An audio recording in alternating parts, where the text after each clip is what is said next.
정치와이드에 오신 여러분 안녕하십니까? 저는 이상훈입니다. 민주당의 내용이 어제 오늘의 일은 아니지만 요즘엔요 더 깊어지는 모양을 보이고 있습니다. 이재명 대표를 옹호하는 쪽과 이 대표를 밀어내려는 쪽이 각자 요즘에요 목청을 높이고 있는 상황입니다. 그리고요 민주당이 위기라는 건 부인할 수 없는 상황이긴 한데 어쩐지요 국민의힘은 반사 효과를 못 누리고 있습니다. 당 지지율이 비슷하거나 오히려 뒤지고 있는데 지지율을 보면 기가 막힌다는 한탄까지 나오고 있는 상황입니다. 자, 오늘 정치와이드는요. 맞수 1대1 토론으로 시작하겠습니다. 자, 오늘 맞수 1대1 토론 두 분 나오셨는데요. 우선 화면 오른쪽에 김종혁 국민의힘 고양병 당협위원장 오늘도 좀 자리하고 계시고요. 안녕하세요. 그 맞은편에는요. 현근택 민주연구원 부원장 나와 계십니다. 자, 두 분 인사 좀 하시죠. 네, 안녕하세요. 안녕하세요. 자, 오늘도 치열한 토론 기대해 보겠습니다. 오늘은요, 쟁점이 두 가지가 준비되어 있습니다. 모두 민주당과 좀 관련이 있는데 요즘에 사실은 싱하이민 중국 대사 이 얘기를 빼놓으면 정치 얘기하기 좀 어렵고요. 그리고 조국 전 장관의 출마설 정치권 아주 지대한 관심을 갖고 있죠. 각각 다뤄보도록 하겠습니다. 우선 첫 번째 쟁점부터 가보죠. 자, 한중 관계 확실히 위기입니다. 이걸 과연 어떻게 풀어야 되나 이런 고민까지 던져준 상황인데 일단요. 이재명 민주당 대표가 싱하이밍 주한 중국 대사를 만난 이후부터 시작된 여러 가지 논란이 이어지고 있는데 자, 이걸 좀 어떻게 봐야 되는가. 관점이 나뉩니다. 일단 이거는 중국 대사한테 그리고 중국의 이재명 대표가 이용을 당한 거다. 이런 시각이 한쪽에 있고요. 다른 쪽에는요.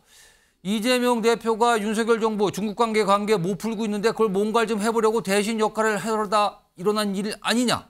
이런 시각이 또 갈리고 있는 상황입니다. 자, 오늘 두 분 어떻게 보시는지 우선요. 이거 민주당과 좀 관련이 있어서 현근택 부원장부터 좀 이야기 좀 들어보겠습니다. 우선 규칙 아시죠? 1분 30초입니다. 발언 시간은요. 그리고요.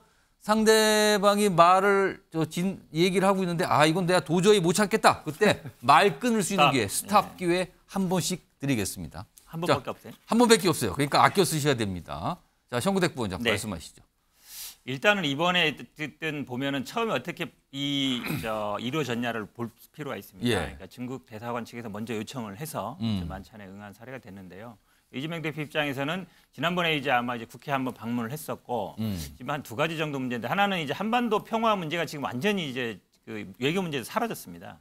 북핵 문제 이런 부분이 사실은 중국이 굉장히 중요한 역할을 해야 되겠고요.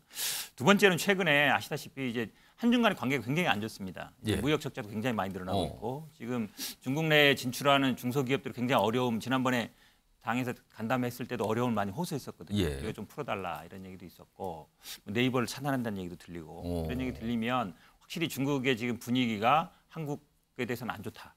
이렇게 본다 그러면 이게 근데 그러면 그 정부 입장에서 물밑에서 대화를 한다든지 풀어보려고 하느냐 별로 그렇지는 않은 것 같아요. 그런 면에서 본다 그러면 야당 대표로서 충분히 만날 수 있는 일이 아니었나 이렇게 보고 있습니다. 일단 뭔가를 좀 대신해보려는 그런 과정이 있었다. 대신이라기보다는 이제 한중 관계가 지금 안 좋기 때문에 좀 풀어보려고 하는 그런 노력의 일환이다. 그걸 대통령 물론 외교라는 거는 국가의 영역이고 대통령의 역할입니다만 야당도 나름대로 역할을 할 공간이 있다라고 보고 있습니다. 자, 김종혁 위원장께서는 이 지금 논란이 일어난 거잖아요. 이 논란의 본질은 뭐라고 생각합니까? 그러니까 아까 두 가지 시각이 있다고 말씀하셨잖아요. 제가 말씀드렸는데 어떻게 보세요? 본질은 국익보다 정치적 이해관계를 앞세우려고 했던 이재명 대표의 정치적 정치공학적 사고방식의 파탄 이렇게 얘기할 수 있는 거죠. 이 무슨 중국을 정부를 대신해서 중국과의 관계를 풀어주려고 했다. 저는 터무니없는 소리라고 생각합니다. 그 구체적인 증거는 생중계를 했어요. 이걸 유튜브로 15분 동안. 이게 만약에 진짜로 그런 생각이 있으면 조용히 만나서 서로 얘기한다면 모르겠는데 제가 보기에는 생중계를 한 이유는 따로 있습니다. 왜? 아마 그 싱하이밍 대사로부터 그 후쿠시마 오염수에 대한 아주 강력한 비판을 듣고 싶었겠죠. 그걸 싱하이밍 대사 입으로 나오면은 그걸 가지고서 봐라 중국 대사도 이렇게 얘기하지 않느냐라고 공격을 하고 싶었던 것일 거예요. 근데 결과는 완전히 뒤통수 맞지 않았습니까? 준비해온 그 성명을 쫙 읽는데 후쿠시마 얘기는 없고 그냥 한중 관계, 한미 관계에 대해서 일방적으로 자기 주장을 얘기하면서 한국민들을 마치 무슨 조공 국가의 국민들인 것처럼 그렇게 대우를 했단 말이에요. 그러니까 거기서 국민들이 그걸 보면서 무슨 생각을 했겠습니까? 야, 도대체 이게 뭐 하는 짓이냐 이런 생각을 했던 거고 국내 의전 서열 8위 아니세요? 예. 그 지금 이재명 대표께서. 근데 그 싱하이밍 대사 같은 경우는 그냥 국장급. 그래서 뭐 몇백 등이 되는지도 모르는데 물론 그 나라를 대표한다고 해도 예. 그 장면들을 보면서는 야, 이거 아니다. 알겠습니다. 이런 생각하셨을 거예요. 자, 그러니까 네. 일단 뭔가 격이 좀 안 맞는 거 아니냐 하나 있었고요. 그리고 아니 이걸 왜 생중계했습니까? 이건 사실 좀 논란이 있거든요. 이 두 가지 어떻게 판단하세요? 그러니까 그 부분은 사실은 이제 논란이 될 수 있는 부분이에요. 말씀하신 것처럼 오늘 기사에 보니까 이제 북한은 아마 중국에서 보면은 약간 뭐 국장급 이상이나 뭐 차관복급이나 차관복급 정도라 정도 가는 그러죠? 것 같고 예. 한국은 아마 국장급 정도인 것 같은데 그게 아마 뭐 그거는 뭐 그 국가 중국의 원칙이기 때문에 저희가 예. 할 수는 없는데 근데 또 대사의 위치라는 게 꼭 어떤 직급으로만 따지냐 그렇지는 않습니다. 한국을 대표해서 대통령도 만날 때가 있거든요. 대통령. 물론 이제 가서 만났어야 되느냐 이 부분은 일날일 수 있어요. 예. 찾아와서 만나면 오히려 이제 모양이 더 좋을 수는 있는데 예. 제가 보기에는 뭐 갈 수도 있다라고 봅니다. 근데 이제 생중계 부분도 예. 이걸 뭐 정치적으로 이용했다 이런보다는 사실은 이 본질적인 문제는 지금 한중 관계가 왜 틀어졌느냐 예. 여기에 있다고 봐요. 사실은 윤석열 대통령이 지난번에 미국을 방문하기 전에 로이터에서 인터뷰를 예. 할 때 이런 얘기를 했습니다. 그러니까 힘에 의한 현상변경 안 된다. 오. 그다음에 북한 문제는 국제적인 문제다. 딱 두 예. 가지 문제를 얘기했을 때 중국에서 엄청 반발을 했었거든요. 양안 문제를 건든 거죠 그때. 예. 사실은 어찌 보면 우리가 92년에 이제 중국하고 수교하면서 대만하고는 단교를 하지 않았습니까? 그때도 논란이 있었어요. 하지만 중국이 가져왔던 하나의 중국 원칙, 그러니까 동시에 수교는 안 된다. 이 원칙을 우리가 지켜온 거였거든요. 예. 지켜왔고 가능하면 그걸 이제 존중해줬죠. 어. 근데 대만 문제에 대해서는 사실은 우리가 그동안 언급을 잘 안 해왔습니다. 예. 가능하면 어쨌든 중국의 입장을 배려하는 입장이었죠. 미국 정도는 아마 그걸 언급을 해왔죠. 일본도 가끔 하는 정도였는데 굉장히 세게 얘기했어요. 중국에서 굉장히 세게 반발했고 뭐 불에 타중다 이렇게 했기 때문에 이런 게 어찌 보면 현상적으로 드러나는 거를 좀 어찌 보면 좀 완화시켜 보자 이런 거였는데 오히려 제가 보기에는 지금 집권 여당이나 이쪽에서 이거를 더 키우고 있지 않나 이렇게 보고 있습니다. 대만 문제가 시작 좀 아니냐 이런 말씀 들렸어요. 예, 말씀하시죠. 제가 보기에는요. 그 이재명 대표가 무슨 한중 관계를 개선하려고 했는지 어떤지 잘 모르겠습니다만 지금 이재명 대표의 그 돌발적인 행동 그리고 유튜브 생중계로 인해서 한중 관계는 최악으로 가고 있습니다. 그 한국 국민들이 그 얘기를 들으면서 가만히 있으실 한국 국민이 어디 있겠어요. 그리고 중국에서도 심지어는 중국에서조차 거기에 대해서 강력한 반발을 못 하고 있어요. 예. 왜냐하면 본인들이 봐도 말이 안 되는 짓을 한 거거든요. 주재국의 대사가 주재국의 국민들에 대해서 그걸 야당 대표를 관저로 초청을 해서 예. 거기다 대고 주재국 국민들에 대한 훈계, 훈시 이런 것들을 했는데 그걸 어느 나라가 받아들이겠습니까? 그러니까 중국조차도 거기에 대해서 제대로 얘기를 못 하고 있어요. 이재명 대표는 지금 한중 관계를 더욱더 최악으로 몰아넣는 그런 방아쇠 역할을 하신 겁니다. 자, 제가 보기에는 말씀하세요. 지금 이 집권 세력이 집권 여당이 보면 항상 뭐든 하면 야당 탓, 언론 탓 하는데 이 한중 관계 틀어진 게 이재명 대표 탓이에요. 일차적으로는 제가 보기에는 대만 문제, 그러니까 한미일 동맹 강화할 수 있어요. 예. 그냥 그거 하면 되거든요. 근데 거기에 플러스해서 대만 현상 변경 안 된다, 국제 문제다. 당연히 중국 반발하지 않겠습니까? 왜냐하면 중국 입장에서는 대만은 그냥 자기네 국내 문제로 봐요. 국제 문제로 안 보고. 그리고 어찌 보면 또 하나의 중국 원칙은 그동안 우리가 30년 동안 지켜온 원칙입니다. 사실 지금처럼 말씀하신 거 그냥 대만하고 수교하고 이렇게 하면 돼요. 근데 그거 안 되거든요. 못 해왔고. 근데 지금 한중 관계가 지금 굉장히 어려운 게 사실은 우리가 중국이 최대 흑자국이었습니다. 예. 최대 적자국이고 적자 계속 늘어나고 있죠. 그리고 중국이 계속 시그널을 보내고 있어요. 위험하다는 신호를. 그러면 굳이 우리가 더 이걸 악화시킬 필요는 없는 건데 윤석열 대통령이 더 계속 나가는 거예요. 굳이 예. 언급할 필요 없는 문제에 대해서. 그런다고 해서 뭐 달라지는 게 없거든요. 근데 그러면서 한중 관계 나빠진 건데 마치 이번에 이재명 대표가 찾아갔기 때문에 나빠졌다.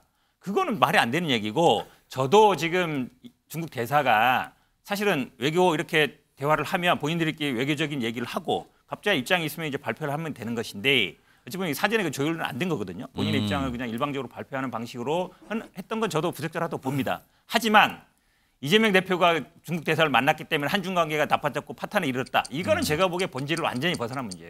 예. 아니, 김종혁 위원장. 제 얘기를 너무 다르게 받아들이신 것 같아요. 그러니까 이 관계로 해서 파탄 났다는 게 아니라 한중 관계가 나빠진 것은 여러 가지 이유가 있어요. 예를 들면 중국이 일방적으로 북한을 지원해 주는 거라든가 예. 핵과 미사일에 대해서 전혀 그 방어하려고 하지 않는다라든가 이런 것들 때문에 나빠지기 시작했던 거 아닙니까? 그리고 우리가 거기에 대해서 사드를 배치하려고 하니까 경제 보복으로 맞섰어요. 한한령을 내렸고요. 예. 그렇기 때문에 한중 관계가 나빠지기 시작한 거예요. 여러 가지 외교 안보적인 그런 그런 이유가 있고 또 경제적으로도 중국이 등치가 커진 다음부터는 한국에 대해서 계속 압박을 가하기 시작하니까 중국은 이제 우리의 시장이 아니라 우리의 경쟁국이 돼버렸단 말입니다.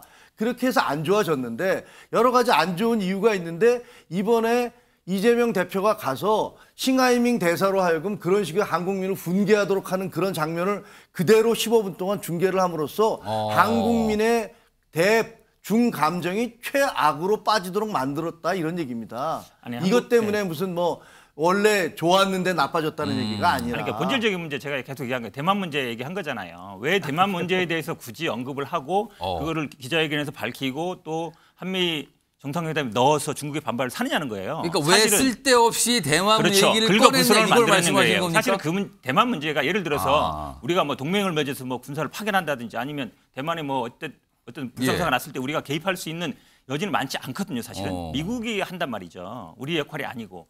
그런데 딱 그 미국 가기 전에 외신에서 대만 현상 변경 안 됩니다. 무력기한 현상 변경 안 됩니다. 딱 건드렸기 때문에 거기서 바로 중국이 발끈한 거 아니겠습니까? 그러니까 문제를 풀어나가려면 그 문제의 원인을 해결해야 되는데 하나의 현상을 가지고 본질적인 문제를 자꾸 회피하는 거예요. 그러니까 대만 문제에 대해서 왜 개입을 하려고 하느냐. 이게 중국의 가장 큰 문제 제기거든요. 그거에 대해 얘기를 한번 해보세요. 지금 주제 하나 나오는데 벌써 11분 넘어갔거든요. 요거 마지막으로 김재욱 위원장께. 그러니까 왜 대만 얘기를 굳이 거론해서 거기서부터 더 나빠지게 만들어라 이 말씀이었거든요. 이건 이 어떻게 주장은 보십니까? 그냥 물타기예요. 그러니까 쉽게 얘기하면 이재명 대표가 그 우리 국민들의 자존심과 국격을 바닥으로 떨어뜨린 것들에 대해서 별로 이제 그런 것들에 대한 반박, 그 내용에 대해서는 반박할 게 없기 때문에 왜 대만에 대해서 얘기를 했느냐는 그 과거의 얘기를 끌어들이면서 지금 물타기를 하는 거라고 저는 생각해요. 아니 말이 안 되는 게 본질을 자꾸 피하지 마시라니까요. 중국이 왜 우리 윤석열 대통령에서 반발의 가장 큰 원인이 뭡니까? 대만 문제에 대해서 현상 변경 안 된다. 그다음에 남중국해 뭘 해야 된다. 이걸 얘기했기 때문이란 말이에요. 그래서 반발한 거 아닙니까? 불타는다는 얘기가 나왔어요. 저도 중국이 무례하다고 봅니다. 불탄다는 얘기 말이 안 되는 거잖아요. 북한이나 거의 비슷하게 쓰는 용어인데 그런데 하지만 그럼 왜 그걸 개입해야 되느냐? 대만 문제. 그 문제는 질문이 남는 거예요. 그 문제에 중국이 계속 패권 국가로서 북한의 배후 국가로 남아 있고 그리고 한국에 대해서도 계속 마치 어떤 자기들이 과거의 조공 국가처럼 우리를 대우하려고 했던 것들 이런 것들에 대한 반발이 있는 거예요. 그거에 대한 반발이 대만 문제에 개입은 외교 안보 문제에 대한 것들을 한중 간에 벌어졌던 수많은 것을 뭐 대만이라는 그 단어 하나로 치환시킬 수는 없는 거죠. 알겠습니다. 아니 중국이 핵심 이익으로 생각하고 대만 문제에 개입하는 거 굉장히 민감한 거는 일반 국민들도 다 알아요. 대통령이 이걸 모를 리가 없잖아요. 아니 북한이나 핵은 우리의 핵심 이익이에요. 거기에 대해서 중국이 어떻게 하고 있습니까? 올철합니다. 거기에 대해서 얘기 못 합니까? 아니 중국이 예를 들어서 독도는 일본 땅입니다. 이런 얘기 못 하잖아요. 안 하잖아요. 독도 문제는 중립적이니까 한일 간에 알아서 하세요. 이렇게 얘기 안 한단 말이에요. 그런 문제는 같은 거예요. 내전 간섭으로 보고 있다는 거예요. 중국이. 한중 관계 굉장히 사실 심각하게 갔어요. 자, 그럼 이게 어디서부터 꼬인 거냐? 물론 멀리 가면 오래 가지만 중간에 결정적인 어떤 지점들이 어디냐 이걸 가지고 시각 차이 좀 많이 보이고 계세요. 쟁점 하나 했는데 지금 13분 넘어갔습니다. 다음 주제 넘어갈게요. 두 번째 주제가 이제 조국 전 장관 얘기인데 자, 조국 전 장관의 총선 출마설 본인이 물론 강력하게 뭔가를 시사했다. 다들 그렇게 인식하고 있죠. 그런데 이 시점에서 더욱 주목받는 거는 민주당 상태가 그다지 지금 원활하지 않게 돌아가지 않는 거 이 때문 아닌가 이런 시가 있거든요.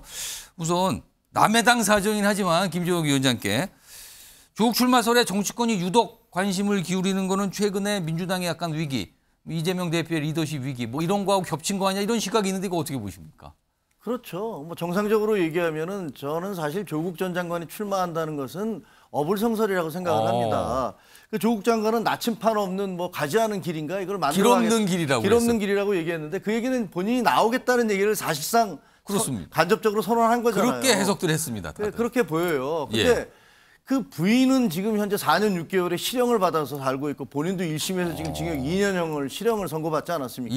2심 재판을 하고 있는 분이에요. 근데 그런 분이 과거 자기 자식 문제에 대해서 아무런 사과도 하고 있지 않아요.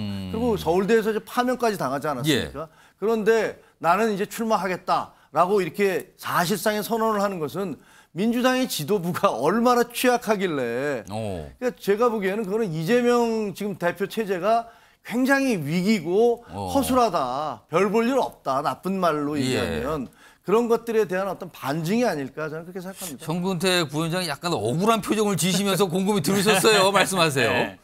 아니 뭐 기승전 깔때기예요. 기승전 이재명 이랬는데 예를 들어서 예. 이재명 대표가 아니라 딴 분이 대표였다. 그럼 조국 장관이 뭐 출마하는 거 여부가 달라져요? 예를 들어 다른 사람이 대표였다면 그러니까 어떨까? 아무 관계 똑같아요. 조국 장관 오. 출마하는 그 자체가 어찌 보면 논란이 되는 거예요. 예. 이재명 대표냐 아니냐에 따라 다른 게 아니라. 근데 조국 장관 문제는 사실 굉장히 어려운 문제입니다. 지금 뭐 재판 중이기도 하고 본인도 뭐 파면되고 뭐 항소하겠다고 했습니다만. 근데 뭐 주변이나 뭐 이렇게 들어보면 뭐 출마 생각은 있으신 것 같아요. 본인이 일단 뭐 일단 부인도 그렇게 됐고 예. 딸도 그렇게 됐고 본인도 일단 뭐 다 이랬다고 생각하는 거거든요. 근데 그걸 기반으로 한 뭐 한동훈이라든지 아니면 윤석열 대통령은 어쨌든 정치로 나왔기 때문에 본인도 그럼 어쨌든 본인이 뭔가 회복할 수 있는 방법이 정치밖에 없지 않겠느냐 예. 이렇게 생각할 것 같은데 근데 지금 막 자꾸 이거 민주당하고 연결하는데 그러니까 민주당에 일단 들어올지 안 들어올지 예. 아니면은 뭐 어떤 방식이 될지 예. 이건 일단 여러 가지 얘기들이 많습니다. 예를 예. 들어서 예전에 뭐 열린민주당처럼 뭐 약간 아. 다른 정당으로 해야 되는 거 예. 아니냐 이런 얘기들도 있고 아니면 뭐 무소속 해야 되는 거냐도 있고 있는데 아마 민주당에 입당하는 거 여부는 이재명 대표 여부와 이재명 대표의 어떤 위치와 상관없이 이제 당내에서 아마 여러 논란이 될 것 같습니다. 그리고 요거, 본인이 예. 일단 뭐 예.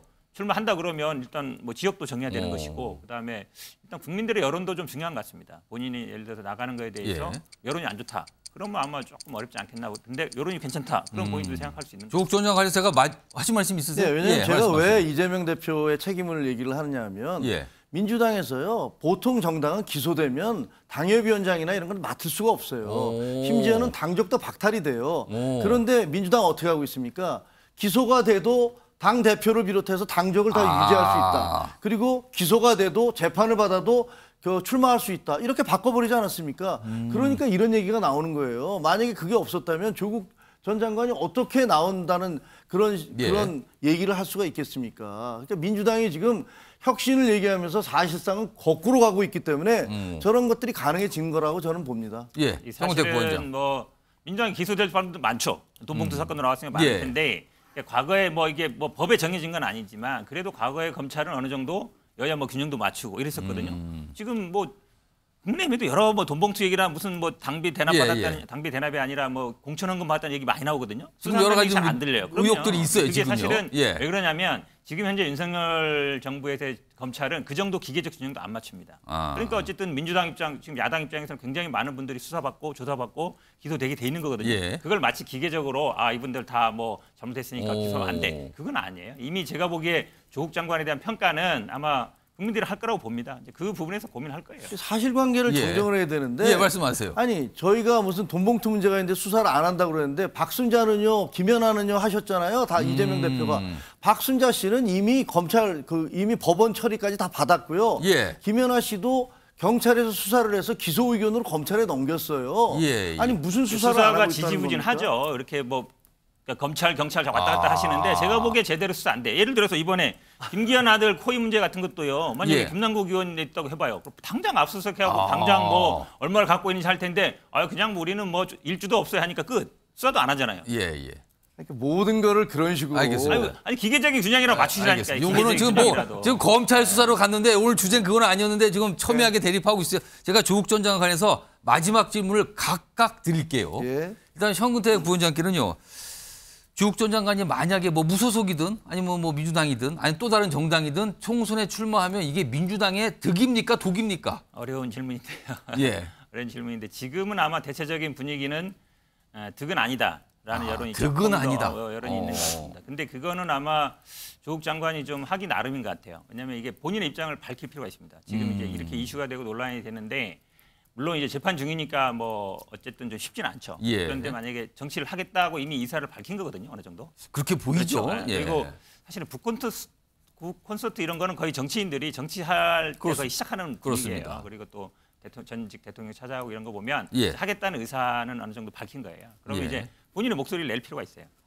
그냥 이렇게 약간 뭐 연기만 피우지 말고. 예. 그래서 정면으로 어쨌든 얘기를 하고 그거에 대해서 예를 들어서 부정적 여론이 당연히 있을 거 아닙니까? 재판 중인데 할 수 있습니까? 아까 말씀처럼 뭐 부인도 이렇게 되는데 할 수 있습니까? 질문이 나올 거란 말이죠. 그거에 대해서 답변을 해야 됩니다.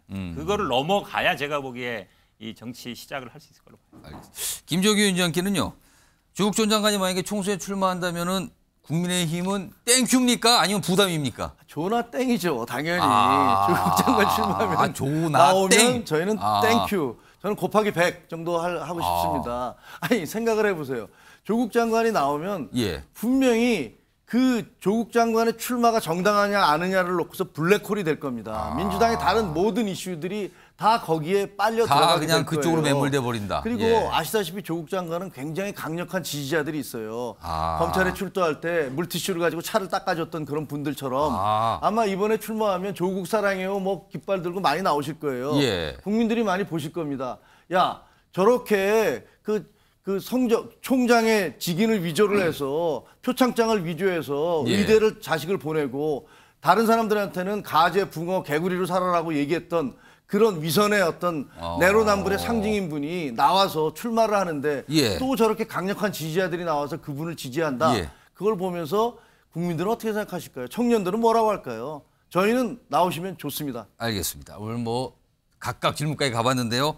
오늘 사실은요, 이 맞수 1대1 토론이 한 15분, 16분 정도 예정됐는데 5분 정도 더 초과돼서 뜨겁게 토론을 좀 벌여주셨습니다. 오늘 이 정도 정리하고요. 오늘 두 분 수고 많으셨습니다. 고맙습니다. 고맙습니다. 그렇습니다.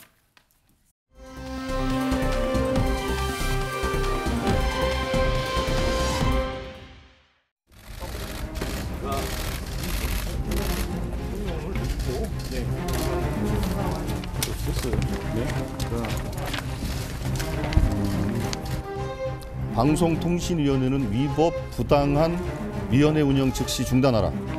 무리한 방통위 운영은 KBS, MBC 등 방송 장악을 위한 방통위 사전 접수로밖에 이해되지 않는다. 현재 방통위의 비정상적 상황은 전적으로 윤석열 대통령의 책임이다. 윤석열 대통령은 방통위 정상화부터 결자 해지하라.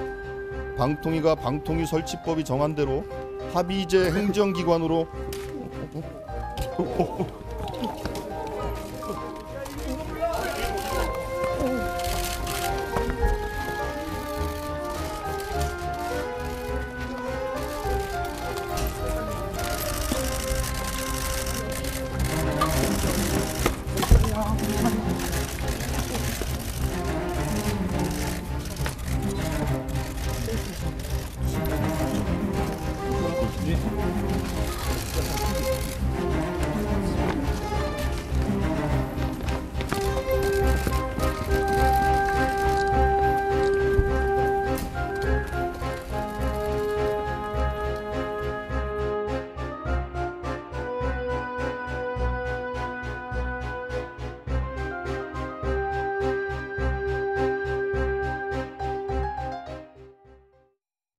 뭐 배경음악까지 있으면서 묘한 분위기의 영상과 사진이 지금 나갔는데요. 장현조 지금 민주당 법률위 부위원장 나와 계신데 오늘 장경태 의원한테 무슨 일이 있었고 지금 어떻게 돼 있는 상황입니까?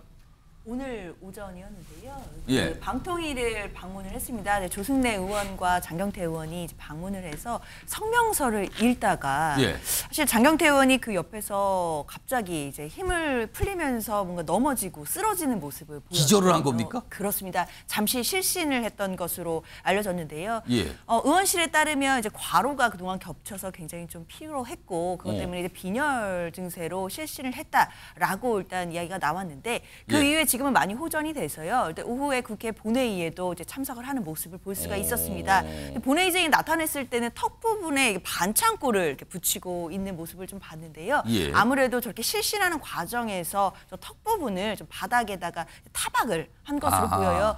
그래서 이제 반창고까지 붙이고 이제 나오는 모습을 보였는데 사실 뭐 여야의 지금 요새 정쟁도 굉장히 뜨거워지고 예, 있고 정치 이슈도 많아지고 있습니다. 그리고 장경태 최고위원 같은 경우에는 그동안 좀 본인의 이야기를 가지고 항상 어떤 화제의 중심이 됐던 적도 많이 있는 그런 최고위원인데요. 그러다 보니까 여러 가지 과로 그리고 스트레스가 많이 겹쳤던 예. 것으로 보입니다. 뭐 여야 뭐 정치 진영을 떠나서요. 일단 건강이 가장 우선인 것이니까 저렇게 이제 실신하는 모습으로 국민들을 보여드리는 것보다는 본인이 일 잘하는 모습 그리고 뭔가 성과를 내서 국민들께 또 멋진 예. 모습을 보여주기를 바라보겠습니다. 요즘에 뭐 정치인들 얘기하면 맨날 싸움만 한다. 싸움질만 한다. 국민들께서 그렇게 말씀하시는데 일단 싸움도 뭐 건강해야 싸우는 거 아닙니까? 뭐 이런 거 좀 사실은 조심하시고 잘 챙겨야겠습니다. 저게 다른 정치인들도 꼭 예외라고 볼 수는 없어요. 조심하셔야 될 것 같습니다. 자, 정치와이드 이제 본격적으로 주제 출발해 보겠는데요. 다음 이슈 키워드로 확인해 보겠습니다.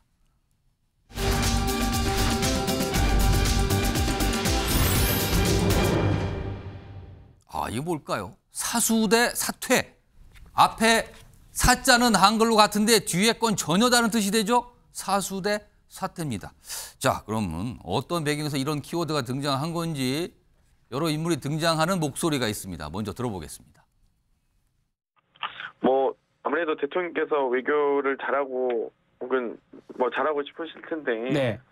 오히려 이재명 대표가 더 외교를 잘하는 것으로 지금 보여지기 때문에 아마 거기에 대한 열등감이 좀 표출된 것이 아닌가 이렇게 생각합니다. 아니 어떤 국가의 외교관이 이 상호 존중과 우호 중진의 태도가 없겠습니까?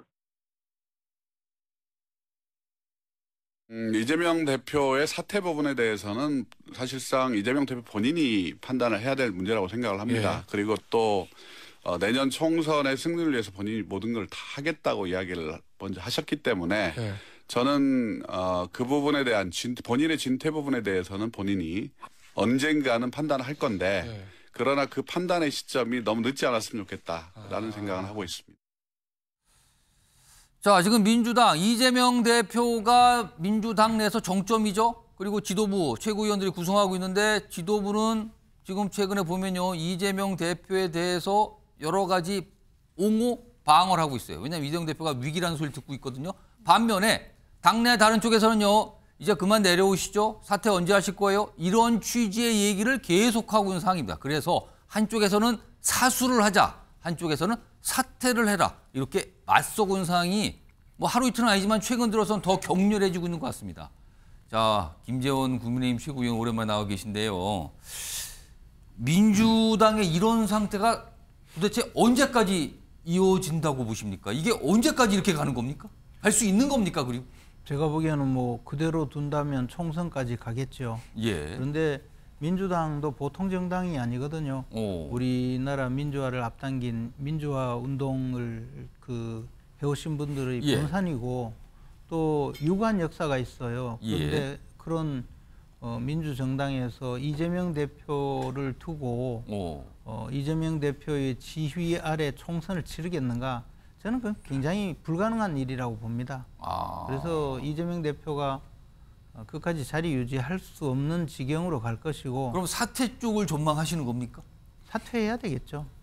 그리고 아마 당 외에 있는 예. 그동안의 정통 민주당 세력이라든가 또는 당내의 의원들이 함께 힘을 합쳐서 이재명 체제를 붕괴시키는 예. 그런 역할을 하리라고 봅니다. 그렇게 해야만이 총선에서 그래도 민주당이 비교적 선전을 할 수 있지 않을까. 뭐 그런 생각은 누구든지 할 수 있지 않습니까? 예. 그렇기 때문에 이재명 대표는 뭐 끌려 내려올 것이고 그렇게 되고 나서 또 민주당이 새로운 체제를 정비하면 그때 매우 강력해지는 야당이 되지 않을까. 그래서 국민의힘 입장에서 특히 저같이 이제 지도부의 한 사람으로 생각하는 저 같은 최고위원의 입장에서는 이재명 대표가 정말 무병장수하시기를 바라지만 현실이 그렇게 되겠느냐. 민주당이 그러지는 않을 것 같다. 이제 민주당이 아마 총선을 두고 생각을 해보면 정상적으로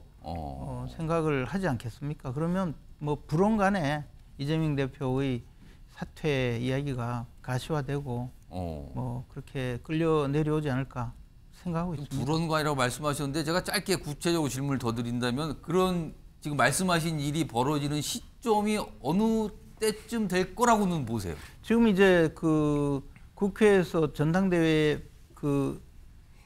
관계되어서 방탄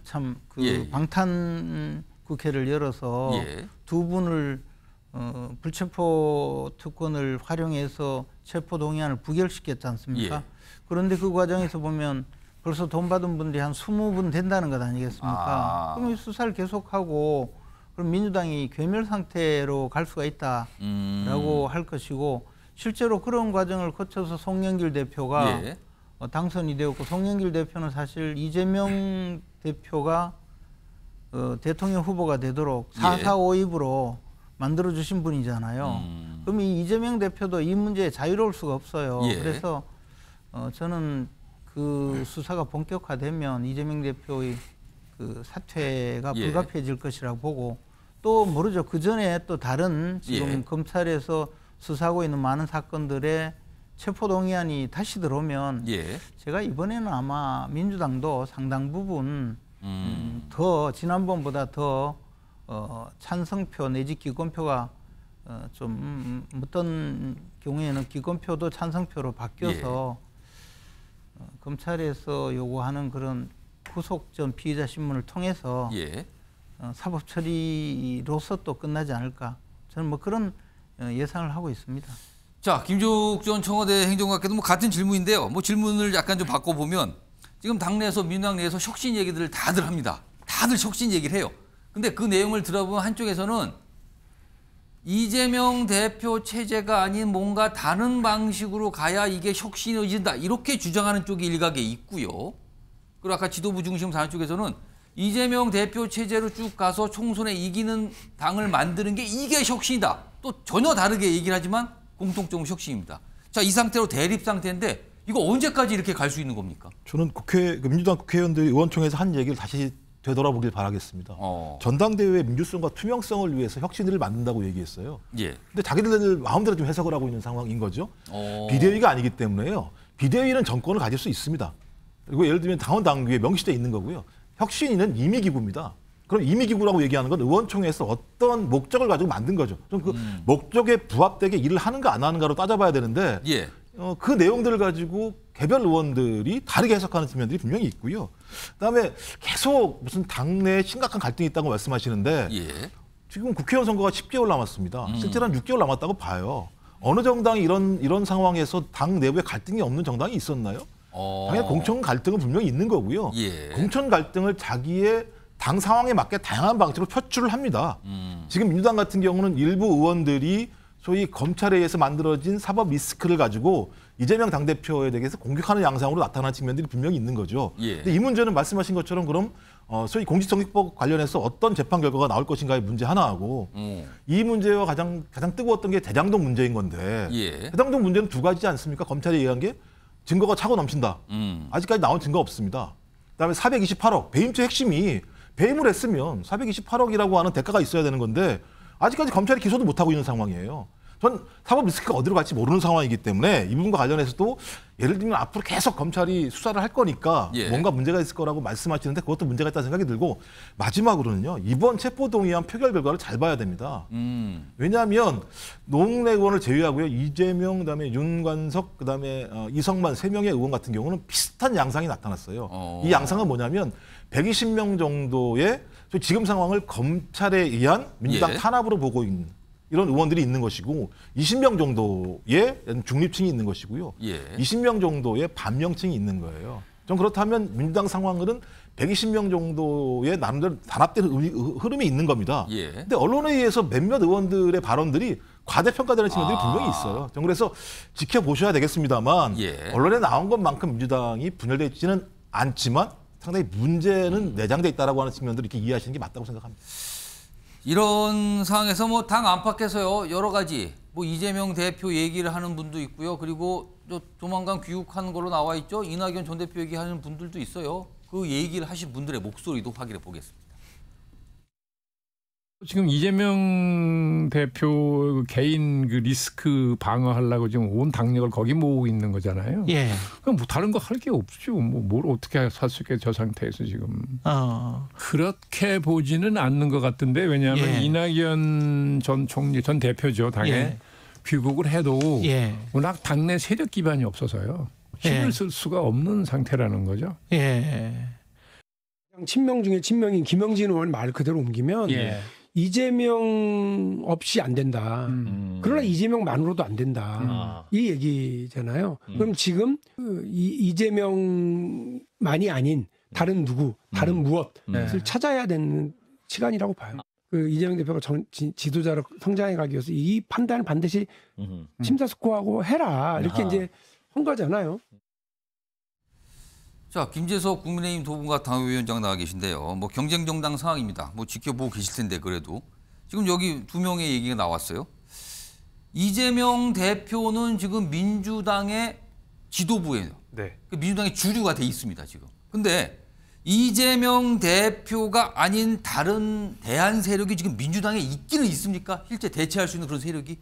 뭐 부글부글한데 예. 구심점은 없어 보입니다. 구심점이 없다. 구심점이 있고 강력한 대선 주자라고 불릴 수 있을 만한 분이 있었다 그러면 예. 저는 애진작에 민주당 쪼개졌을 거라고 생각하거든요. 그 명분이 없고 구심점이 없어서 지금까지 그냥 부글부글한 상태에서 그냥 불만 표출만 하고 그냥 많은 겁니까 지금? 저는 그렇게 생각합니다. 근데 결국 시간 문제라고 생각합니다. 지금 뭐 박용진 의원, 윤여준 전 장관, 그다음에 그밖에 이제 민주당 의원 많은 사람들이 이재명 대표에 대해 이런저런 이야기를 하고 있지만 예. 저는 뭐 누가 등장하기 이전에 이재명 대표 스스로가 이재명 대표의 정책 자산을 계속 깎아먹고 있는 상황이기 때문에 이재명 체제 오래 못 간다고 생각하거든요. 왜냐하면 앞으로 이제 총선이 다가오면 다가올수록 이재명 대표가 당의 지도부로서 당의 어떤 총책임자로서 짊어져야 될 책임이 굉장히 많을 텐데 지금까지 이재명 대표의 쭉 행보를 보게 되면 책임을 지는 행동을 하질 않아요. 책임을 전혀 안 진다는 거예요. 예를 들면 뭐 노웅래 의원 체포동의안부터 시작해서 그다음 거기 이제 부결시켰던 것, 그 이후에 송영길 전 대표랑 윤관석 의원, 이성만 의원 자진 탈당하게 한 것, 김남국 의원 자진 탈당한 것, 그냥 그분들이 다 본인들의 혐의를 짊어지고 나서 탈당하는 방식으로 민주당에 대한 압력들을 김을 빼놨거든요. 그 가운데서 이재명 대표 아무것도 한 일이 없습니다. 민주당 내 자체 TF 만든다고 했지만 뭐 그들 제대로 징계도 안 하고 탈당할 때 당신 복당 못합니다. 이런 얘기도 안 하고 그냥 다 내보내버렸어요. 그러니까 스스로 책임지지 않는 이재명 대표가 스스로의 자산을 깎아먹고 있기 때문에 누군가 구실만 생기고 구심점만 생기면 민주당은 금방 쪼개질 거라고 봅니다. 자, 장현주 민주당 소속인 장현주 부위원장 민주당 소속인데 지금 김주섭 위원장은 민주당 딱 보니까 뭐가 딱 불씨만 탁 튀면 금방 쪼개질 것 같다 이렇게 말씀하셨어요. 어떻게 들으셨습니까? 사실 정당에서 이제 분당이라는 것 자체는 사실 굉장히 어려운 일입니다. 거의 일어나기가 쉽지 않은 일이고요. 마찬가지로 국민의힘에서도 공천을 앞두고는 많은 내분이 일어날 수 있지만 그렇다고 하더라도 뭐 분당이 되기는 쉽지 않을 겁니다. 특히 이재명 대표에 대해서 이제 민주당의 이제 소수의 의원들께서는 사퇴를 해야 된다 이런 말씀들을 많이 하시는데 저는 되묻고 싶은 것이 그럼 사퇴를 하면 지금 현재 뭐 이른바 민주당의 위기라고 하는 것들이 다 해결되는지를 한번 묻고 싶습니다.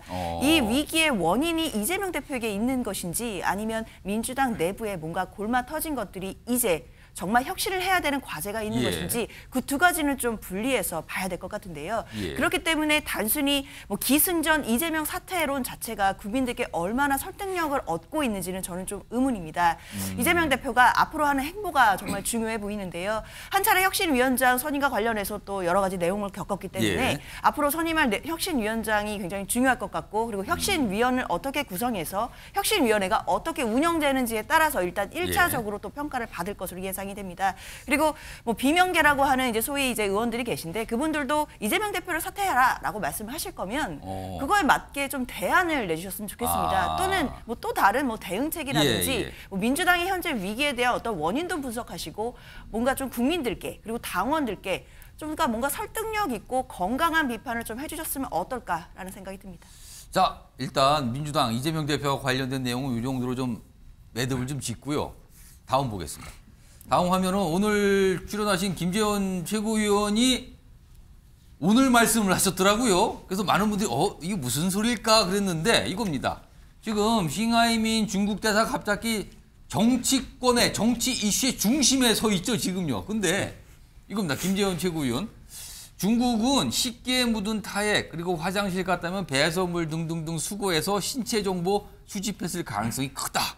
이렇게 얘기를 하셨어요. 지금 이 얘기를 하셨고 많은 분들이 이게 이런 얘기가 있나 뭐 이렇게 질문 나오는데 마침 오늘 나오셨거든요.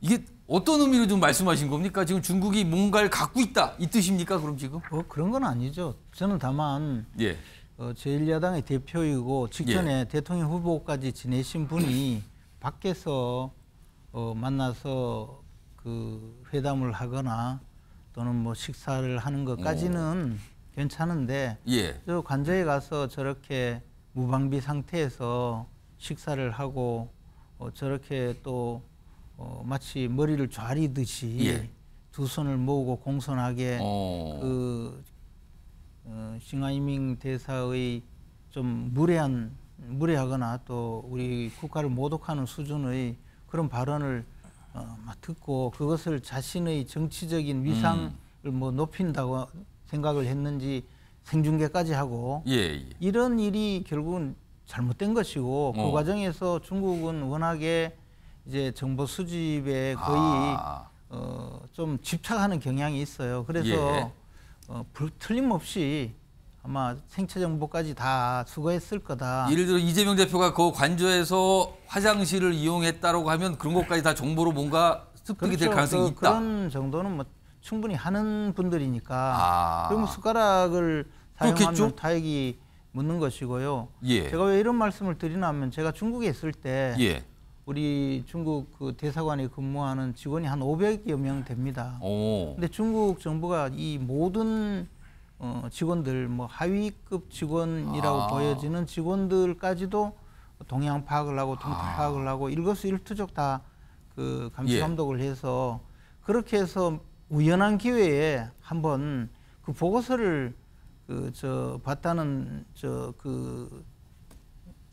대사관 그 근무 직원이 저한테 한 이야기인데요. 너무나 그 소름 끼치게 너무나 파악을 상세하게 하고 있다. 상세하게 하고 있어서 깜짝 놀랐다는 거죠. 그래서 저보고 그때 당시에 북경대학에 있는 저보고도 모든 행위가 전부 다 추적이 되고 있으니까 조심해라. 그렇게 이야기할 정도였거든요. 근데 하물며 제1야당 대표가 왔는데 안 할 리가 없다. 저는 안 할 리가 없다고 봅니다. 근데 김재원 최고위원 지금 화면 잠깐 나갔는데요. 싱하이밍 대사를 만나셨잖아요. 이게 2020년인가요? 언제쯤입니까? 저는 이제 싱하이밍 대사가 부임하고 얼마 안 됐을 때 중국 대사관에서 제가 만났던. 그럼 김재원 최고위원도 채취가 된 겁니까, 신체 정보가? 아니 근데 저까지 뭐 하겠어요. 근데 적어도 대통령 후보를 지낸 분이고 뭐 야권이 유력한 대통령 아무래도 후보이자. 관심을 둘 수밖에 없다. 그렇죠. 그리고 저는 그때 당시에 뭐 예결위원 국회 예결위원장이고 우리 당의 정책위 의장이었지만 중국이 뭐 그 정도까지는 하지 않으리라고 생각을 합니다. 그런데 사실 그 국가원수급 또는 정치적으로 중요한 사람들의 신체 정보는요 굉장히 그 극비사항에 해당할 수밖에 없습니다. 파악을 하고 있을 것이다. 네. 알겠습니다. 그래서 지금 이 얘기 나오니까 많은 분들이 또 떠오르는 장면이 있거든요. 다음 화면으로 소개해드리겠습니다. 이거죠? 2018년 4월 판문점 남북 정상회담. 전용 화장실 가져왔다. 뭐 이런 얘기가 나와서 보도돼서 전용 화장실을 쓴다.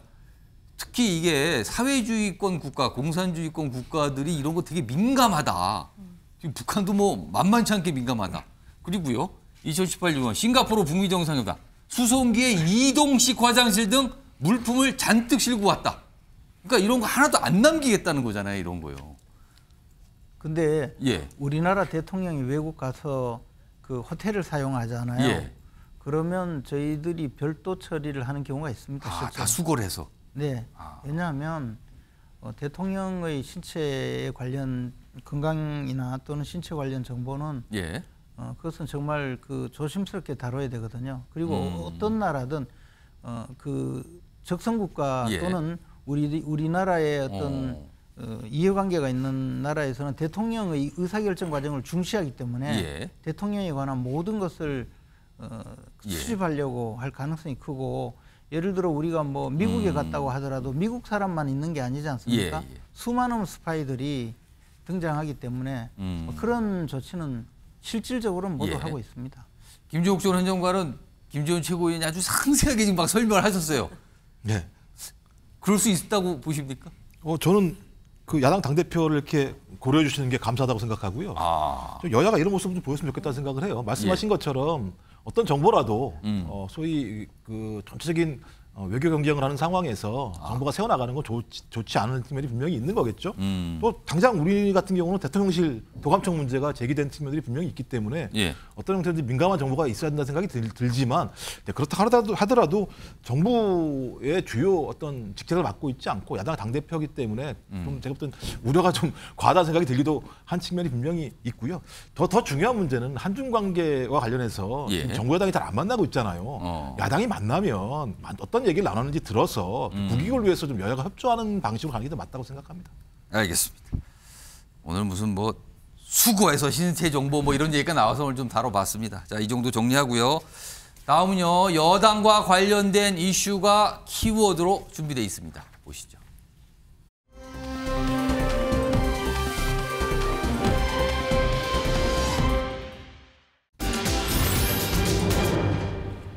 여당 이슈인데 키워드가 지지율이 왜 이래입니다. 지지율이 왜 이래. 자, 우선 지금 여당 사안과 관련해서요. 오늘 광주에서 행사가 있었는데 여기에 참석을 했던 여당 소속 정치인이 한 말이 있어요. 그 내용부터 들어봅니다. 글쎄요. 연포탕을 너무 오랫동안 끓이면 낙지가 좀 질겨지는 거 아닌가 싶은 생각도 듭니다만은 저는 뭐 연포탕이라는 구호와 상관없이 제가 당협위원장으로서 당연히 우리 당의 조직원으로서 또 맡겨진 역할 할 생각입니다. 우리 김기현 대표께서도 저희 호남에 예산을 챙기려고 또 광주까지 오셨는데 제가 크게 이렇게 따로 평가를 하는 것은 적절하지는 않은 것 같고요. 결국 우리 당과 정부에 대한 지지율로 그 성적표는 나오고 있는 건 아닌가 저는 그렇게 말씀드리겠습니다. 자, 뭔가 좀 당내 상황에 대해서 좀 걱정을 한 거죠. 자, 그러면 지지율 좀 보겠습니다. 이게 최근에 나온 지지율이에요. 가장 최근. 여기 보시면 지금 국민 리서치 그룹 에이스 리서치 조사인데요. 지금 최근 조사 결과가 더불어민주당과 국민의힘 각각 파란색, 빨간색인데 민주당이 높게 나와요. 앞서 지금 주제를 몇 가지 다른데 지금 민주당이 굉장한 내용과 여러 가지 문제점이 있다. 이런 게 계속 정치권에서 나오고 지적을 받는데도 국민의힘 지지율이 민주당에 못 미치고 있어요. 지금. 이런 상황입니다. 뭐 오차 범위 내기는 합니다만. 다음 보겠습니다. 여기는 차이가 더 나네요. 지금 이 조사는. 물론 지지율에 따라 조사에 따라 다르지만 여기는 또 격차가 좀 꽤 납니다. 그러나 앞선 거와 흐름은 거의 일맥상통합니다. 그렇다면 민주당이 굉장히 극심한 내용과 위기에 처했다 이런 말을 듣고 있는데도 국민의힘 지지율은 왜 이러냐는 거죠. 반사 효과가 없는 거냐는 거죠. 지금 이 상황입니다. 이 지지율에 대해서 오늘 지적하신 분이 있어요. 다음 보겠습니다. 홍준표 대구시장이 또 나왔네요. 걱정이다 일단 지도부에 대해서. 그리고 부패 방탄 민주당이 우리 당 지지율을 상회하는 여론조사를 볼 때 기가 막히고 먹먹해진다.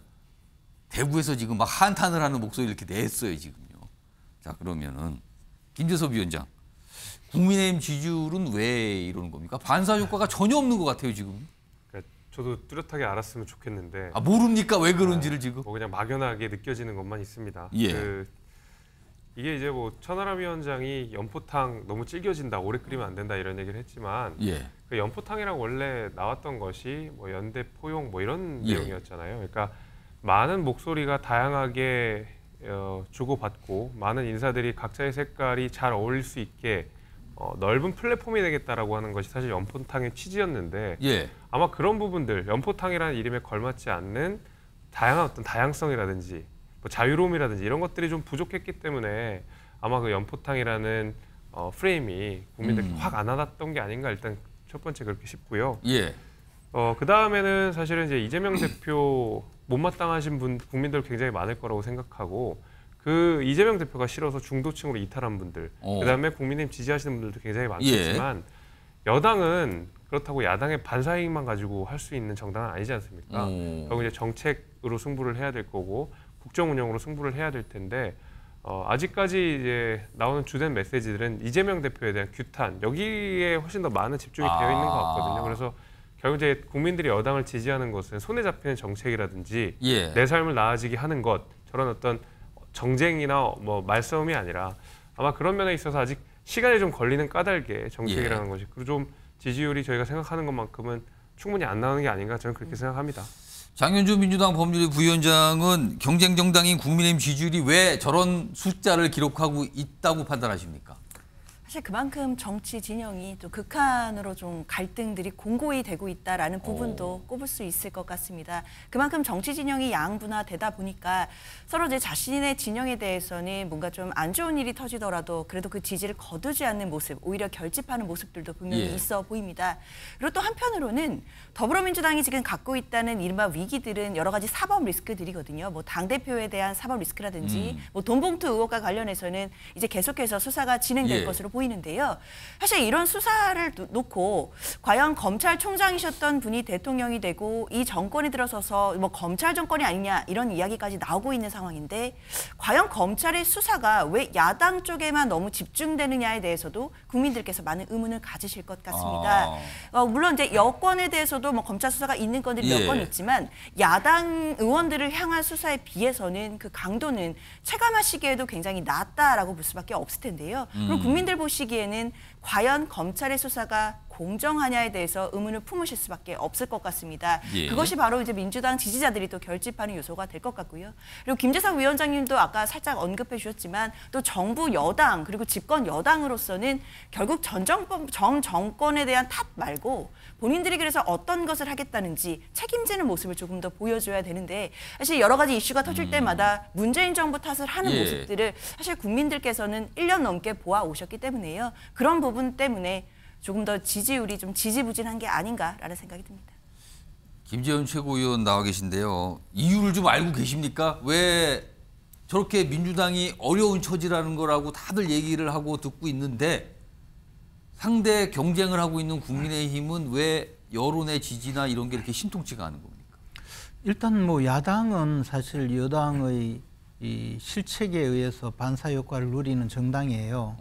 그렇지만 여당은 야당의 반사 효과는 사실 누리기가 어려운 거죠. 안 온다. 국민들이 원하는 것은 정권을 만들어줬으니 내 삶에 좀 도움을 주거나 정 안 되면 나라가 뭐 올바르게 미래지향적으로 또 우리가 키우는 자녀들에게는 그래도 좋은 나라를 만들어주고 싶은 그런 많은 사람들의 욕구를 충족시켜줘야 되는데 그런 면에서 사실 상당히 부족했다고 보죠. 근데 이것을 사실 현실적으로 구조적으로 보면요.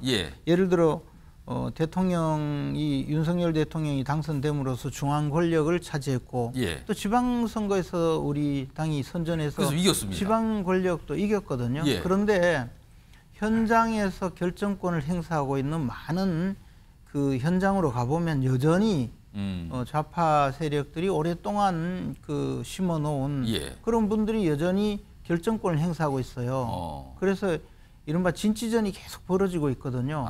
그런데 정작 대통령이 아무리 좋은 정책이나 방향을 정해도 국민들이 느끼기는 뭐 전혀 그 이루어지지 못하거나 도리어 역선전을 당하는 그런 경우가 많기 때문에 이 부분은 사실 그 앞으로도 지속적으로 이 진치전이 벌어지고 있는 상황을 잘 찾아내어서 계속적으로 해결을 해나가는 방향이 필요하다고 봐요. 그리고 앞에서 또 뭐 연포탕 이야기를 한 천하람 위원장도 있지만 저는 뭐 연포탕은 못 먹어보고 징계탕만 먹어서 내용이 잘 모르겠는데 갑자기 어쨌든 또 본인 말씀을 하시네요.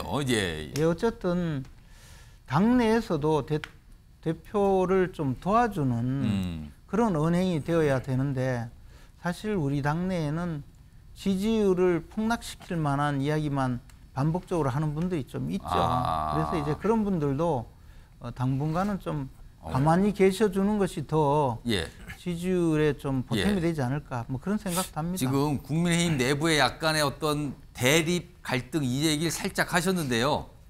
그 얘기로 준비돼 있습니다. 오늘 일단 목소리 한번 들어보겠습니다. 무슨 홍 시장님은 그런 말할 자격이 없지. 왜요? 지난번 선거 때 제가 아주 기억하고 있는데 당에서는 서울로 와라. 근데 본인 끝까지 거부했잖아요. 대구로 그래서 자기 텃밭으로 갔잖아요. 무소속으로 나가긴 했지만. 그래서 뭐 다른 사람은 뭐 그렇게 이야기할 자격이 있지만 아무튼 홍 시장님은 그럴 자격은 없는 것 같아요. 자, 화면 좀 보겠습니다. 홍준표 대구시장이 최근에 국민의힘 지도부에 대해서 여러 가지 지적들을 많이 했거든요. 그리고 본인은 아마 불만도 좀 많이 들어가 있는 것 같아요. 대통령 그리고 대통령 측근 얘기를 했는데 측근들조차 수도권 버리고 지방 간다고 하고 서울도 강북 아닌 강남 출마하겠다고 날뛴다. 그러니까 다 편한 데만 가려고 한다. 이런 얘기를 딱 끊으니까 방금 들으셨죠?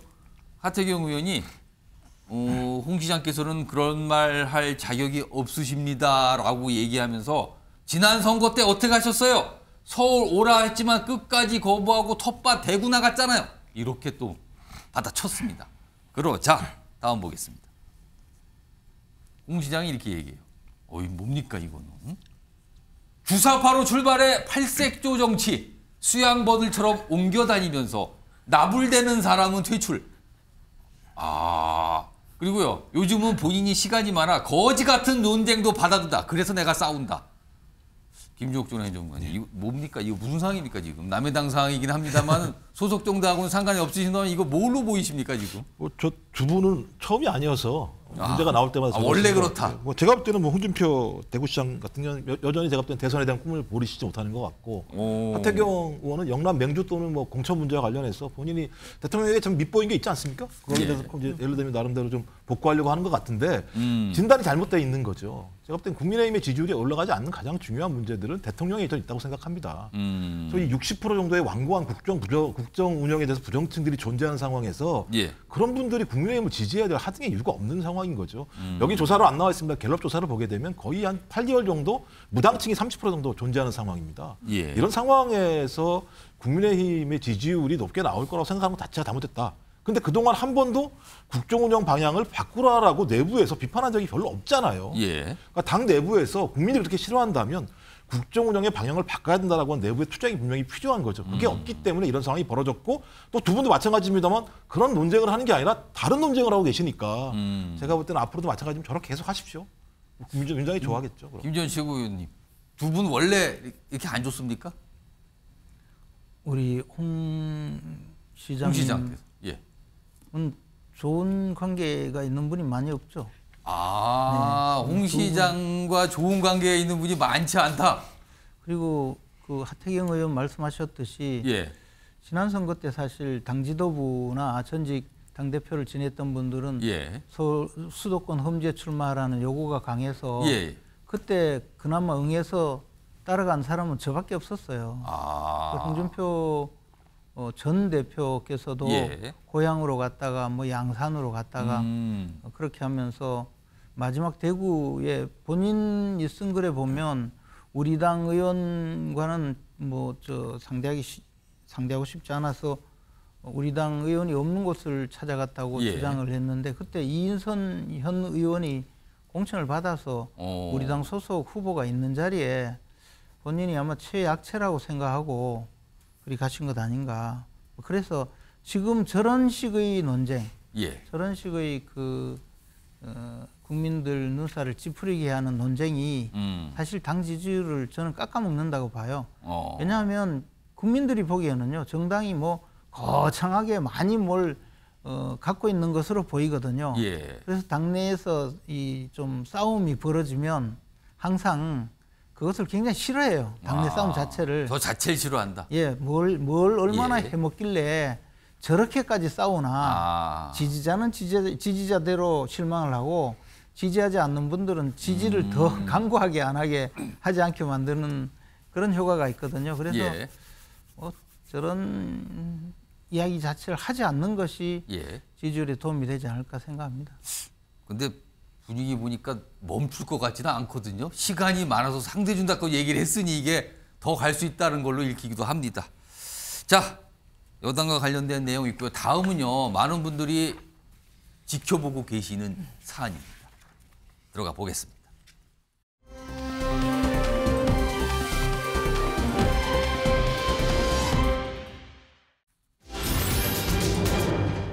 저분 나왔습니다. 그리고 키워드가 회계 얘기를 꺼냈네요. 자, 일단 벌써 며칠 좀 지났거든요. 이채원 참사 유족들의 모습 그리고 출근하는 이 박기영 용산구청장 여러 가지 모습이 있었는데 그 내용 다시 한번 좀 확인해 보겠습니다.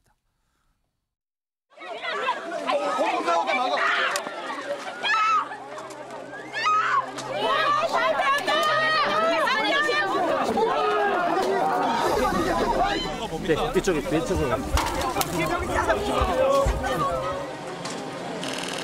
뒤에 유족분들 계신데 하실 말씀 없으세요? 네가 내 새끼 지었는데 네가 방구석에다 잠재려고 하네?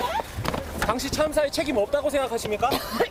한 말씀만 해주세요. 용산구청장은 지금 당장 사퇴하라!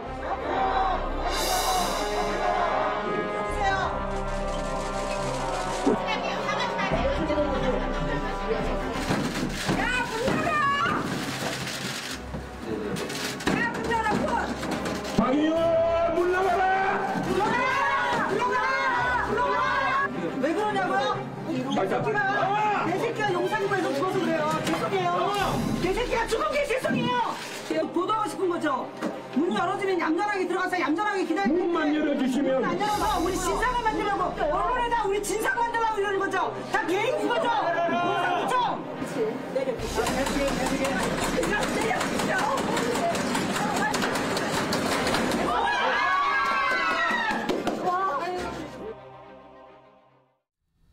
자, 구속 상태였는데 보석으로 석방이 됐죠. 그 이후에 유족들이 강하게 반발하고 있습니다. 용산구청장 출근을 하는 문제 때문에 여러 논쟁처럼 비춰지고 있거든요. 자, 보겠습니다. 오늘 모습이 있어요. 오늘 언론에 포착이 됐습니다. 사진으로. 여기가 기도를 하고 있는 모습이죠, 지금요. 여기 보면 박희영 용산구청장 배우자와 함께 기도하면서 흐느끼는 모습, 이런 게 사진으로 나왔습니다. 다음 하나 더 보겠습니다. 그러면서 이런 얘기를 했어요. 업무에 복귀한 지 얼마 되지 않았다. 지금 너무 힘들고 회개도 많이 하고 있다. 회개를 하고 있다. 그러니까 이게 회개라는 거는 반성, 뉘우침 뭐 이런 거잖아요. 그리고 어떤 분에 대한 생각 뭐 이런 게 들어갈 수 있습니다. 자, 일단 이 박희영 구청장이 이런 모습이고요. 다음 화면도 하나 좀 있습니다. 그런데 이 이태원 참사 유족들이죠. 대화 이런 걸 요구하는 게 아니라 사퇴를 하라고 요구를 하고 있는 거죠. 사퇴를 하세요. 왜 출근을 하고 있습니까? 이런 거예요, 지금 목소리가. 그리고 구치소에 있지 나와서 사람 속을 뒤집어 놓는가. 그럼 사퇴를 요구하고 있습니다. 유족들은. 이런 상황입니다. 이런 상황인데요. 지금 이 유족들이 이제 박희영 용산구청에 대해서 굉장히 이제 비판하고 규탄하는 그런 목소리가 최근에도 있었거든요. 그 내용도 좀 확인해 보겠습니다. 참사의 책임자인 박희영 구청장이 이태원 참사 유가족과 국민들에게 즉각 사죄하라! 즉각 사퇴하라! 국정조사 때 마음의 책임이라고 하고 국정조사 때는 직원들이 걱정된다고 했어요. 그래서 제가 그랬어요. 혀 깨물고 죽으라고. 어떻게 이게 마음의 책임입니까? 법적으로도 책임져야죠. 공황장애. 그러면 우리는 뭔데? 내가 당신 자식 죽여볼까? 공황장애 말고 어떤 일이 일어나는지 경험해볼래?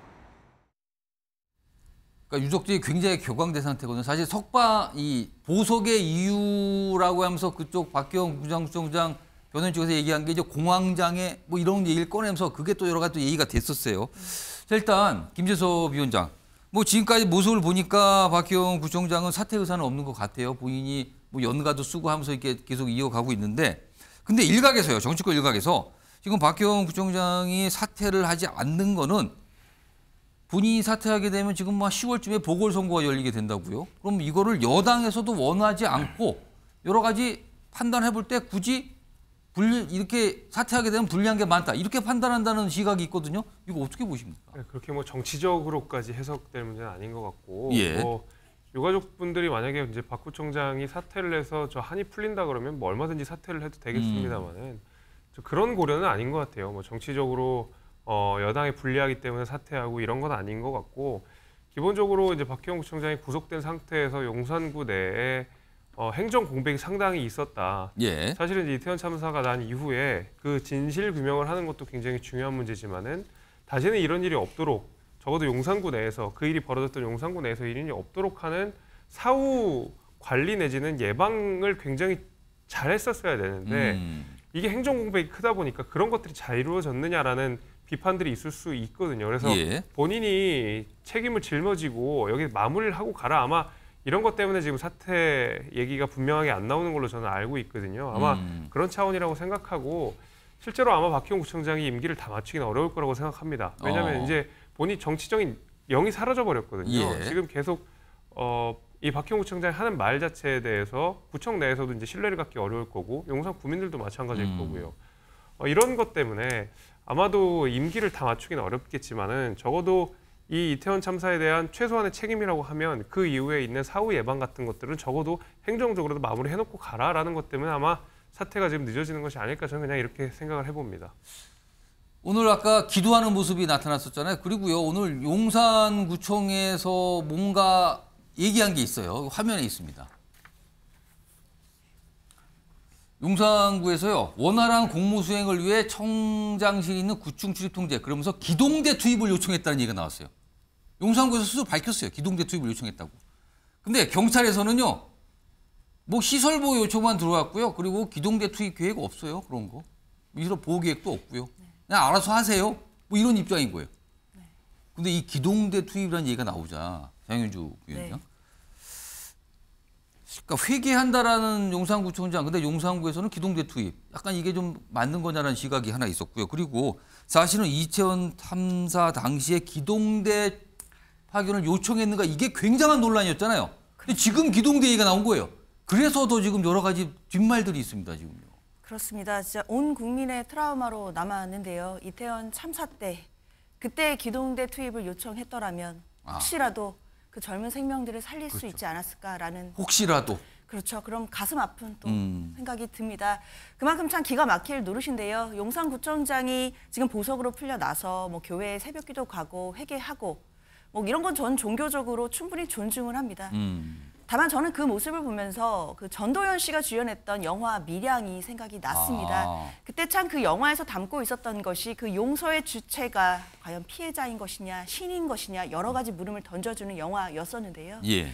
용산구청장 박희영 구청장은 물론 자신의 종교에 따라 뭐 신에게 뭐 하나님께 자신을 회개하는 것 뭐 충분히 존중하지만요. 중요한 건 피해자와 유가족들에게도 진심 어린 사과 그리고 용서를 구하는 것이지 않을까라는 생각이 듭니다. 그렇기 때문에 저런 기동계 요청이나 이런 부분들도 국민들께서 좀 더 화가 나는 뉴스일 것이라고 생각이 들고요.